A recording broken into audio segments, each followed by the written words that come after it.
আসসালামু আলাইকুম রহমতুল্লাহ বারাকাতু। আমার সোনার বাংলা, আমি তোমায় ভালোবাসি, কিন্তু ভালোবাসি না হিংসার রাজনীতি ও দুর্নীতি। জুলাই আগস্ট 2024-এর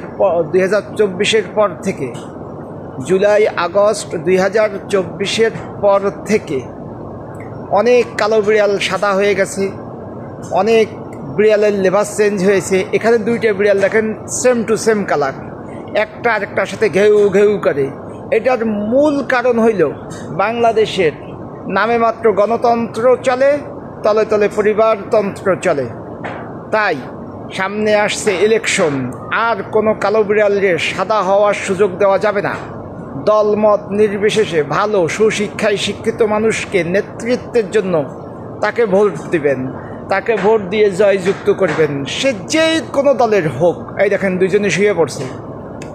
বাংলাদেশের নেতা নেত্রীরা কী করে, নিজের ছেলে মেয়েদেরকে এই ইউরোপে পাঠায় দিয়া, আর বাংলাদেশের সাধারণ জনগণের ছেলে মেয়ের স্কুল কলেজে রাজনীতি ঢুকায় দিয়া গণতন্ত্রের নামে পরিবারতন্ত্র চালায়। তাই সকল সাধারণকে অনুরোধ করব, আসছে সামনে ইলেকশন, এক কাপ চা, একটা পান বিড়ি সিগারেটের আশায় ভোট দিবেন না। দেখেন, একটু আগে দুজনে ভো ভো করছে, এখন দুইজনে শুয়ে রয়েছে। এইরকমভাবে নেতানেত্রীরা, সকল দলের নেতানেত্রীরা এক হারামজাদা আরেক হারামজাদার মাইয়া আনে, নালি তার কাছে তার ছেলে দেয়, তারা তলে তলে ঠিক আছে সাধারণ মানুষকে বোকা বানাইয়া ধোকা দিয়া রাজনীতি করে।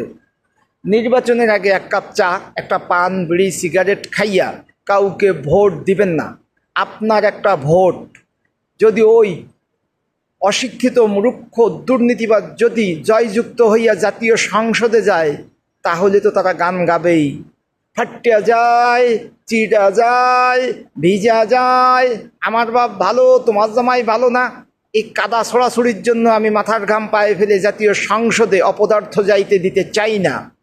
তাই ভাই বোন সবাই নির্বিশেষে, সামনে আসছে ইলেকশন, আপনার ভোট ভালো শিক্ষিত মানুষকে দিন। যে লোকটা জাতীয় সংসদে গিয়ে মা মাটি দেশের কথা, সাধারণ জনগণের কথা বলতে পারে, এমন কোনো লোকরে ভোট দিবেন না যে কালকে নেতৃত্ব পাওয়ার পরে পরশুদিন যাবে পাতলা বেখানার জন্য সিঙ্গাপুর, লন্ডন। সে টাকাটা তো কিন্তু তার না, সে টাকাটা আপনার আমার। এমন লোকের ভোট দিবেন না যে লোক কালকেরা দায়িত্ব পাওয়ার পরে পরশুদিন তার ভোট জন্য বেগুন খাত বানায় বেগম পাড়ায়। তাই আগামী দিনের নির্বাচনে সাবধানতা অবলম্বন করুন। সকলের সুন্দর জীবন ও দীর্ঘায়ু কামনায় এইচ.এস.